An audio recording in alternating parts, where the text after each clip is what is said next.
Writer എന്നുള്ള രീതിയിൽ അദ്ദേഹം ഉണ്ടാക്കിയിരിക്കുന്ന സിനിമകളിലൂടെ വന്നിരിക്കുന്ന കഥാപാത്രങ്ങൾ സമൂഹത്തിലെ ആക്ഷേപഹാസ്യത്തിൽ നമ്മളെ ചിരിപ്പിക്കുകയും ചിന്തിപ്പിക്കുകയും ചെയ്തിട്ടുള്ള ഒരാളാണ്.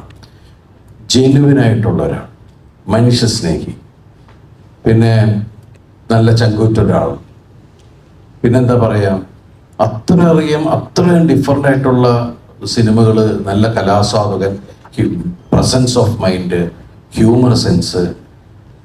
അത് എനിക്കറിയില്ല ഇനി അങ്ങനെ ഒരു അവതാരം ഉണ്ടാവുമോ എന്നൊന്നും അറിയില്ല. പക്ഷേ ഞാൻ വളരെ ഭാഗ്യവാനാണ് ആ കാര്യത്തിൽ. ഞാൻ അസിസ്റ്റന്റ് ഡയറക്ടറായി തുടങ്ങിയ ആ സമയം മുതലുള്ള ഒരു അടുപ്പുണ്ട്. അദ്ദേഹം എല്ലാ തരത്തിലുള്ള സിനിമകളെയും ഉൾക്കൊണ്ടിട്ടുള്ള ഒരാളാണ്. ഒരിക്കൽ പാസഞ്ചർ എന്ന് പറഞ്ഞ സിനിമയുടെ കഥ വന്നപ്പോൾ എന്നെ വിളിച്ചിട്ട്, ദിലീപ് ഒരു വേറെ ടൈപ്പ് സംഭവം വന്നിട്ട് കേട്ടു നോക്കൂ, എന്നിട്ട് അത് ഓക്കെ ആണെങ്കിൽ നമുക്ക് പിടിക്കാം. അപ്പം എൻ്റെ അടുത്ത് ഞാൻ കഥ പറഞ്ഞ് കേട്ടപ്പോൾ ചോദിച്ചിട്ട് ഇത് വേറെ തരത്തില്ല. എനിക്ക് തോന്നുന്നു ന്യൂ ജനറേഷൻ സിനിമയുടെ തുടക്കം ആ സിനിമയാണ് പാസഞ്ചർ. ആ പാസഞ്ചർ എന്ന് പറഞ്ഞ സിനിമയിൽ വേറെ തരത്തിലുള്ള അതിനും ഈ സ്ക്രിപ്റ്റിലും ഒക്കെ ശ്രീനേട്ടൻ്റെ സൂപ്പർവൈസേഷൻ എന്ന് പറയുന്ന പോലെ കയ്യും ഒക്കെ ഉണ്ട് ആ സിനിമയിൽ. അപ്പോൾ അതുപോലെ ഡയറക്ടർ ആയിരുന്ന സമയത്ത് അദ്ദേഹം രണ്ട് സിനിമയിലെ ചെയ്തു.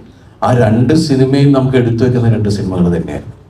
ഇപ്പം എല്ലാ സ്ഥലത്തും ശ്രീനിവാസൻ ഒരു എന്താ പറയുക, ഒരു മറക്കാൻ പറ്റാത്ത ലെജൻഡ്, നമുക്ക് അഭിമാനിക്കാവുന്ന, എടുത്തു പറയുന്ന, നമ്മളോട് നെഞ്ചോട് ചേർന്ന് നിൽക്കുന്ന ഒരാളാണ് ശ്രീനേട്ടൻ.